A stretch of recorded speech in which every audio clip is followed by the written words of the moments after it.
The old rest house smelled of pine and regret, its creaky floors whispering secrets no one dared to voice.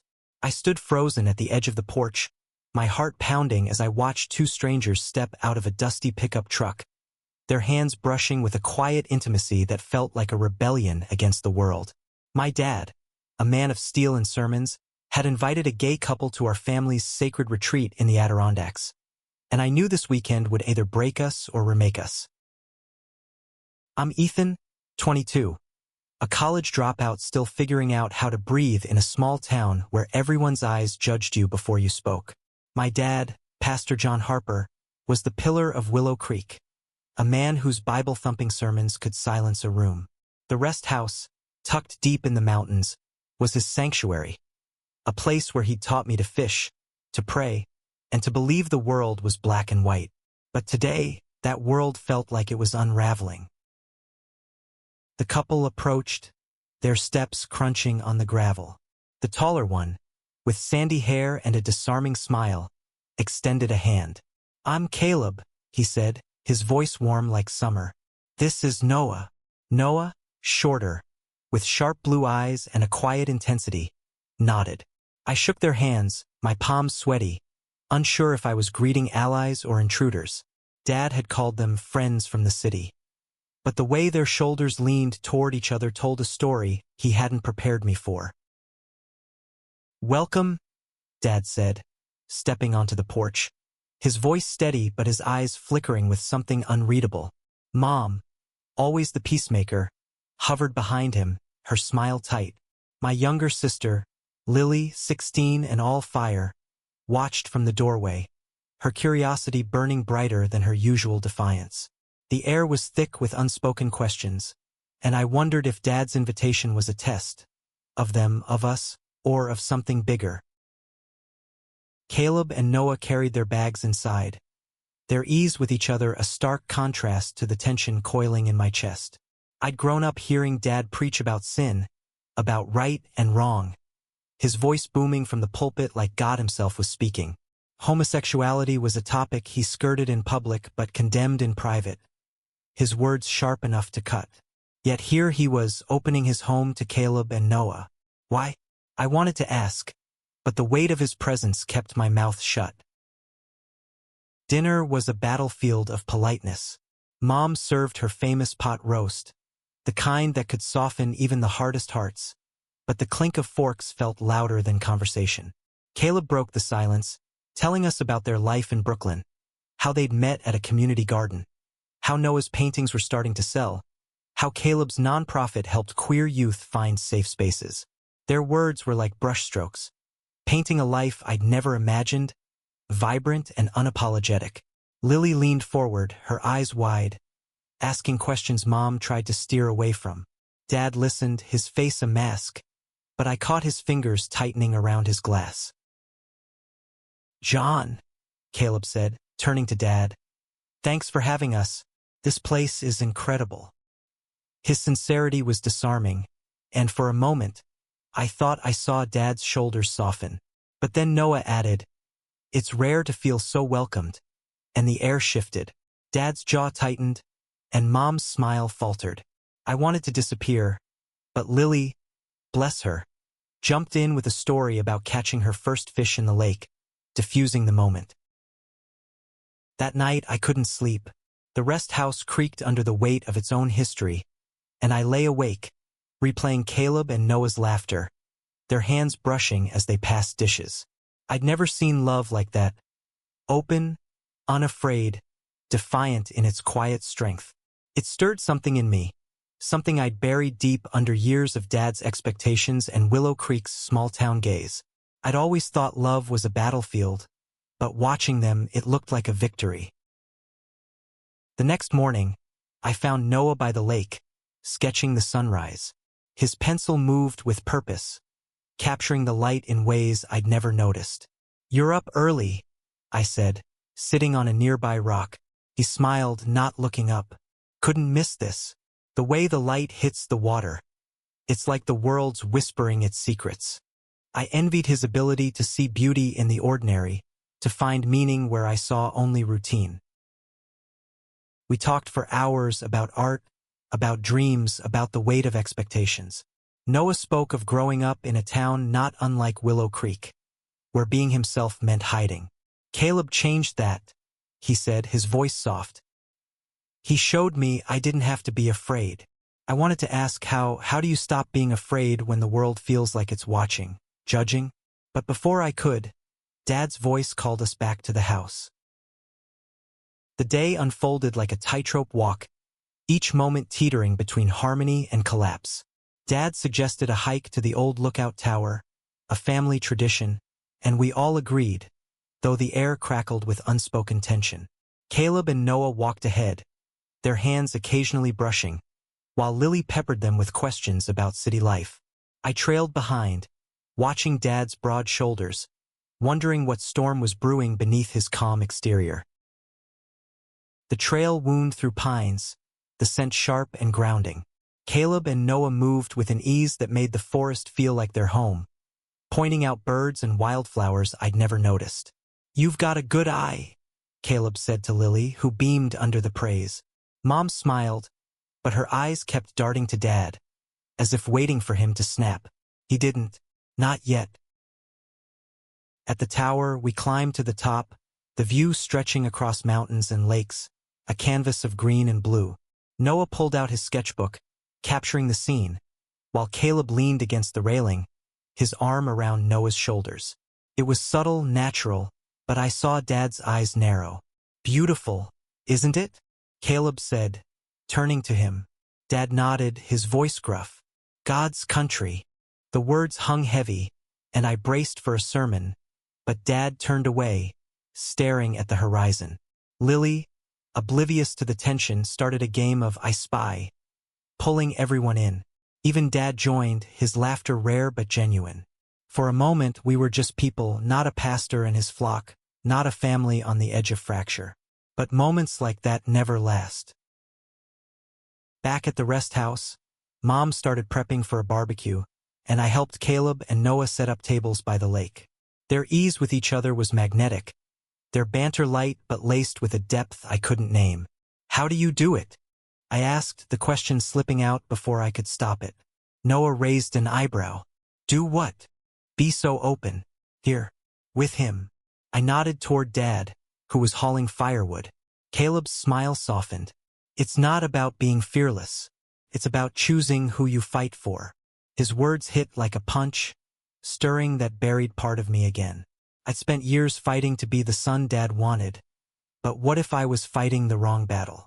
Dinner was louder, looser, the lake breeze carrying away some of the earlier tension.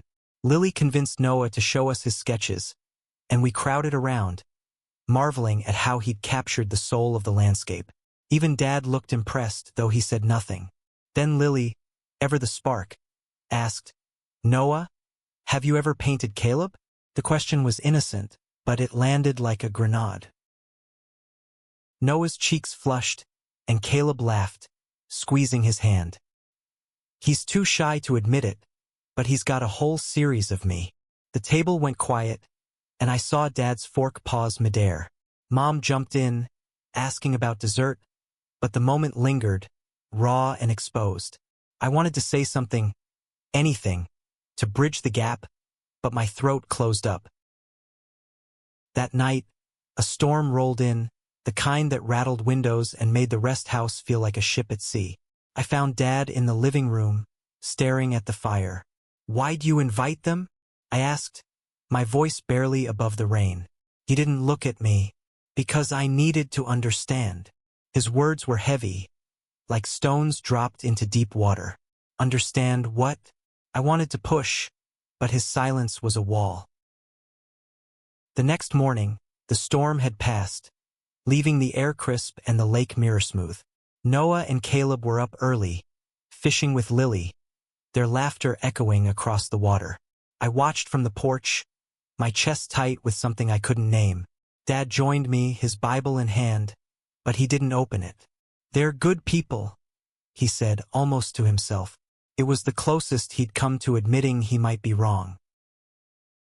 The third day felt like a turning point, the air charged with possibility and peril. Dad announced a canoe trip, his tone suggesting it was non-negotiable. We piled into 2 canoes, Caleb and Noah in one, me, Dad, and Lily in the other, with Mom staying back to rest. The lake was calm, but the silence between us was anything but. Caleb and Noah paddled with a rhythm that spoke of years together, their canoe gliding effortlessly. Our canoe, though, felt like a battleground. Dad's strokes were forceful, almost angry, and Lily's chatter couldn't mask the strain. I kept stealing glances at Caleb and Noah, their ease a mirror to our tension. "You ever think about what makes a family?" I asked Dad, my voice low so Lily wouldn't hear. He didn't answer right away, his paddle slicing the water. "Family's what you build on truth," he finally said. "But truth isn't always what you think it is." His words were cryptic, and I wondered if he was talking to me or himself. Before I could press, Lily shouted, pointing at a bald eagle soaring overhead. Caleb and Noah looked up, their faces alight with wonder, and for a moment we were all just part of the same world. Back at the rest house, Mom had set up a bonfire, the flames casting shadows that danced across our faces. Caleb told stories of his work with queer youth, kids who'd been kicked out of their homes, their voices silenced. His passion was quiet but fierce, and I saw Lily's eyes glisten. Even Dad listened, his face unreadable but his posture less rigid. Noah added, "Love shouldn't be a luxury, it's a right." The words hung in the air, heavy with truth. Then Dad spoke, his voice low but steady. "I've preached for 20 years about what's right, but I'm starting to wonder if I've been listening to the wrong voices." The admission stunned me, like a crack in a dam. Mom reached for his hand, and Lily's mouth dropped open. Caleb and Noah exchanged a glance, their gratitude silent but palpable. That night, I found Noah's sketchbook left open on the porch. The page showed Caleb, his face soft in the firelight, a portrait of love so vivid it hurt to look at. I flipped through more, sketches of the lake, the tower, even one of me, my face caught in a moment of quiet longing. I didn't know he'd seen that in me. I didn't know I'd shown it. The next morning, tension flared again. Dad found the sketchbook, his fingers tracing the drawing of Caleb. "This is powerful," he said, his voice thick. Noah, standing nearby, nodded. "It's just truth." Dad handed it back, his eyes distant. I wanted to ask what he was thinking, but Lily burst in, announcing a plan to cook breakfast together. It was her way of keeping the peace, and we all leaned into it, grateful for the distraction. As we cooked, Caleb and Noah worked side by side, their movements a dance of familiarity. I caught Dad watching them, his face a mix of conflict and curiosity. "You ever think about what you'd do if it was me?" I asked, the words slipping out before I could stop them. Dad froze, his spatula hovering over the pan. "Ethan," he started, but didn't finish. The question hung between us, unanswered but alive. The 4th day dawned heavy, the weight of unspoken truths pressing down. Dad suggested a walk to the old chapel, a crumbling relic from the rest house's past. We all went, the path lined with wildflowers Noah pointed out, his voice a quiet guide through the tension. Caleb walked beside him, their hands brushing, and I saw Dad's eyes linger, not with judgment, but with something softer like doubt. The chapel was small, its stained glass windows cracked but glowing in the morning light. Dad stood at the altar, his hands tracing the worn wood.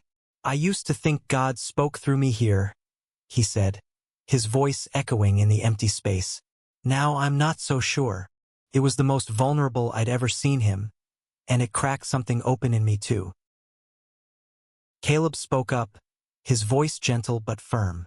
"God's in the love we build, not the rules we follow." Noah nodded, his hand finding Caleb's. Dad didn't respond, but he didn't look away either. Lily, ever bold, asked, "Dad, what if love looks different than you thought?" The question hung like a challenge, and I held my breath. "I'm trying to understand," Dad said finally, his voice raw. I invited you here, Caleb, Noah, because I wanted to see what I couldn't in Willow Creek. I wanted to know if I was wrong. The admission was a seismic shift, and I saw Mom's eyes well up. Noah stepped forward, his voice steady. You're not wrong to question. That's where truth starts. Back at the rest house, the mood was lighter, like a storm had passed. We played cards, laughed, shared stories.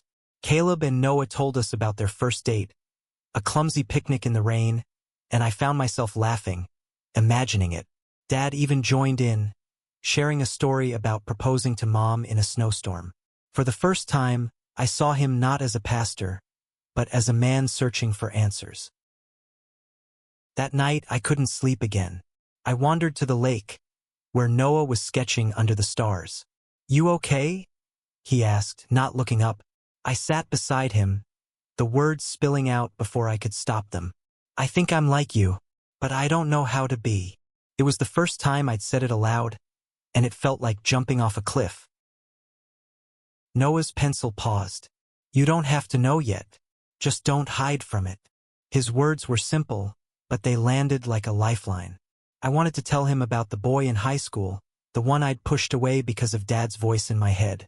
But before I could, Caleb joined us, his presence warm and steady. They didn't push, didn't judge, just sat with me, letting the silence speak. The next morning, I found Dad on the porch, his Bible closed. Ethan, he said, his voice soft. Whatever you are, whoever you love, I want you to know I'm trying. It wasn't absolution, but it was a start. I nodded, my throat tight, and for the first time, I felt like I could breathe. The final day was a reckoning, soft but undeniable.